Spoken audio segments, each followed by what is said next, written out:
அந்த சந்தோஷம் ரொம்ப நேரம் நிலைக்கலம்மா. அந்த உண்மையெல்லாம் சொல்ல வந்த இந்த ஏட்டை யாரோ சுட்டுட்டாங்க, அவ்வளவுதான். எப்படி உண்மை வெளியே வரும்? இப்ப பாரு என்ன நடந்திருக்குன்னு. இத நினைச்சாதாம்மா எனக்கு ஒண்ணுமே புரியல. ஏன் இவ்வளவு பெரிய கஷ்டத்தை கடவுள் கொடுக்கறாருன்னு எனக்கு புரியவே மாட்டேங்குதுமா. பாட்டி வருத்தப்படாதீங்க, இவருக்கு ஒண்ணு ஆகாது, கண்டிப்பா பொழைச்சு பாரு. பொழைக்கணுமா? நான் வணங்குற முருகன் இவரை எப்படியாவது பொழைக்க வைக்கணும். உன் வாய் முகூர்த்தம் அப்படியே பழிக்கட்டுண்டா கண்ணு. பாட்டி உங்க நல்ல மனசுக்கு நல்லதாவே நடக்கும் பாருங்க. கண்டிப்பா இவரு நல்லபடியா பொழைச்சு வந்து அம்மா கிட்ட இவருக்கு எல்லா உண்மையும் சொல்லுவாரு. நம்ம 2 குடும்பமும் ஒண்ணு சேர்ந்து சந்தோஷமா இருப்போம் பாருங்க. ஆமாண்டா கண்ணு, நீ சொன்ன மாதிரி அப்படியே நடக்கணும். இவர் நல்லபடியா பொழைச்சு வந்து உண்மையெல்லாம் உங்க அம்மாக்கு தெரிஞ்சு நாம பிரிஞ்சிருக்கிற 2 குடும்பமும் ஒண்ணு சேரணும்டா. என்னோட வேண்டுதல அதுதான்டா கண்ணு.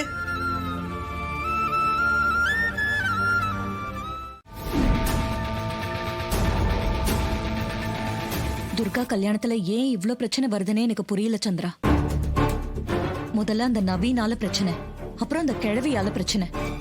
திடீர்னு மண்டபத்துக்கு வந்து உங்க அம்மா சாவுக்கு நாங்க காரணம் இல்ல, அந்த முத்தவேல் தான் காரணம்னு அந்த கிழவி சொல்றா. அந்த ஏட்டு சண்முகத்துக்கு எல்லா உண்மையும் தெரியும்னு சொல்றா. அந்த ஏட்டும் ஏதோ சொல்ல வந்தாரு, அதுக்குள்ள அந்த ஆளை யாரோ துப்பாக்கியால சுட்டுட்டாங்க. இங்க என்ன நடக்குதுன்னே எனக்கு ஒன்னும் புரியல சந்திரா. அக்கா, நீ ரொம்ப போட்டு குழப்பிக்காத. இதெல்லாம் அந்த கிழவியோட பிளானா தான் இருக்கும். நமக்கு அந்த கிழவி மேல கோவம் இருக்கிறது எதனால? நம்ம அம்மாவை கொண்டுட்டாங்கிறதுனால தானே. அதை எப்படியாவது சரி பண்ணிட்டா நம்ம குடும்பத்தோட ஒட்டிக்கலான்னு இந்த மாதிரி பிளான் எல்லாம் பண்ணி அந்த ஏட்டுக்கு எல்லா உண்மையும் தெரியும்னு சொல்லி இங்க டிராமா பண்ண பாத்துருக்க. இத போய் நீ பெருசா எடுத்துக்கிட்டு விடுக்கா. அந்த கிழவி எது சொன்னாலும் நம்பாத, அவ்வளவுதான் சொல்லுவேன். சரிடி, அந்த ஏட்ட சுட்டது யாரா இருக்கும்? அந்த ஆளை எதுக்கு இங்க வந்து சுடணும்? அதான் எனக்கு ஒரே குழப்பமா இருக்கு. அக்கா, முதல்ல நம்ம துர்காவோட கல்யாணத்தை நல்லபடியா முடிப்போம். அதுக்கப்புறம் அந்த ஏட்ட சுட்டது யாருன்னு கண்டுபிடிப்போம்.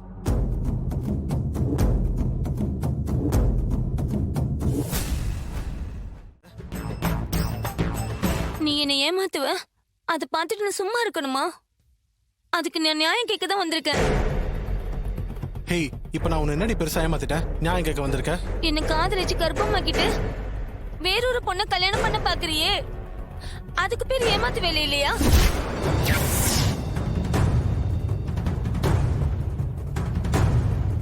ஏய், புரிஞ்சுக்காம பேசாதடி. இந்த கல்யாணம் சும்மா செட்டப் தான். நான் இந்த பொண்ணு கழுத்த தாலி கட்டினா நிறைய பணம் தரேன்னு சொல்லியிருக்காங்க. அதுக்காக தானே நான் ஒத்துக்கிட்டேன். நாளைக்கு காலையில கல்யாணம் முடிஞ்சதும் பணத்தை வாங்கிட்டு நான் உங்ககிட்ட ஓடி வந்துருவேன். அப்புறம் நம்ம 2 பேரும் வேற எங்கேயாவது போய் சந்தோஷமா வாழலாம். அட பாவி, பணத்துக்கு ஆசைப்பட்டு என் தங்கச்சி வாழ்க்கையை நாசமாக்க பாக்குறியா? சரியான ஃப்ராடா இருப்பான் போல இருக்கே. ஐயோ, இதெல்லாம் சரியில்லையா?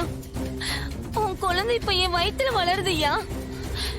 நீ போய் இப்போ ஒரு பொண்ணோட வாழ்க்கையை கெடுக்க பார்த்தா அந்த பாவம் நம்ம குழந்தையதாயா சேரும். பணம்லாம் எதுவும் வேணாயா, நீ என் கூட வந்துடு. நம்ம ஏதாவது நேர்மையான வேலையை பார்த்து எங்கேயாவது போய் பொழைச்சுக்கலாம்.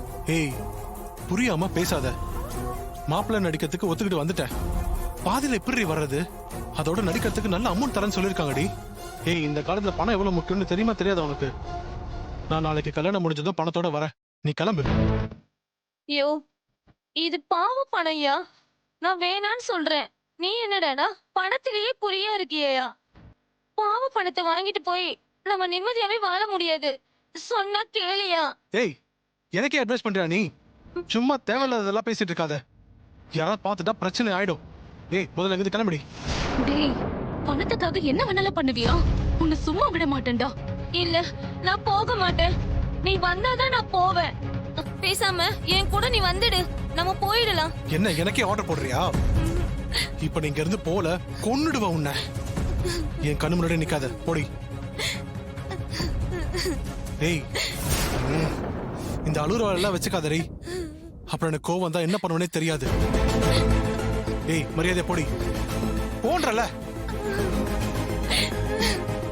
ஆமா, நீங்க யாரு? மாப்பிள்ளை கிட்ட என்ன பேசிட்டு இருந்தீங்க? நீங்க யாருங்க? எதுக்கு இதெல்லாம் கேக்குறீங்க?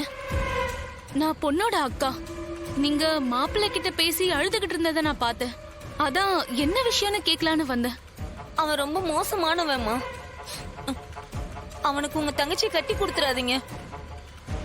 என்ன காதலிக்கிறேன்னு சொல்லி கர்ப்பமாக்கிட்டு இப்ப பணம் கிடைக்குதுன்றதுக்காக உங்க தங்கச்சியை கல்யாணம் பண்ணிக்க பாக்குறான்.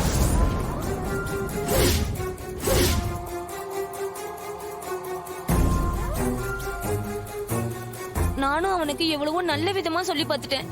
ஆனா அவன் கேட்க மாட்டேங்கிறான். அவனுக்கு பொண்ணு கொடுத்து ஏமாந்துடாதீங்கம்மா. உங்களை பார்த்தா பெரிய இடம் மாதிரி தெரியுது.